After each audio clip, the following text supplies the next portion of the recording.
Donc ça, c'était le véhicule, j'ai envoyé à la coordination ambulancière le véhicule pour leur montrer qu'il était en bon état. Voilà l'intérieur, donc vraiment propre, hein. La solidarité s'est organisée via les réseaux sociaux à travers la France. Et ça, c'est tout le matériel que les ambulanciers de Dordogne ont acheté, par exemple. Les ambulanciers, chacun dans leur région, ont cherché des véhicules professionnels, les ont remis en état, puis ont préparé le convoyage en une grosse semaine seulement.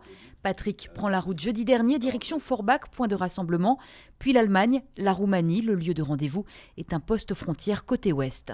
Ça, c'est la frontière Roumanie-Ukraine avec tous les réfugiés qui essayent de passer la frontière et qui, pour certains, mettront plus de 12 heures. Ce sont des femmes qui attendent le convoi. Elles seront les chauffeurs des ambulances pour la partie ukrainienne du voyage. Vu que les hommes ne peuvent pas sortir d'Ukraine, c'est les femmes qui sont passées. Voilà, ça c'est Anna, c'est elle qui a récupéré mon ambulance. La rencontre est brève, chaque groupe repart de son côté, mais l'émotion est vive. Ouais, franchement, c'est des femmes fortes, on peut le dire.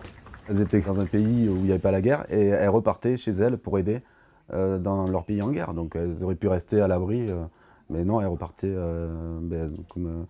comme mon véhicule partait sur Kiev, elles allaient sûrement transférer le véhicule sur Kiev. Dès leur retour, Patrick et ses collègues ont reçu une vidéo envoyée d'Ukraine. Merci, je sais.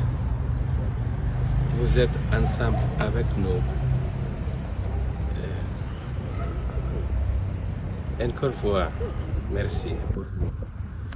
C'était une goutte d'eau, c'était l'histoire du colibri avec le feu de forêt. Mais voilà, c'était une action qu'on souhaite refaire très, très rapidement.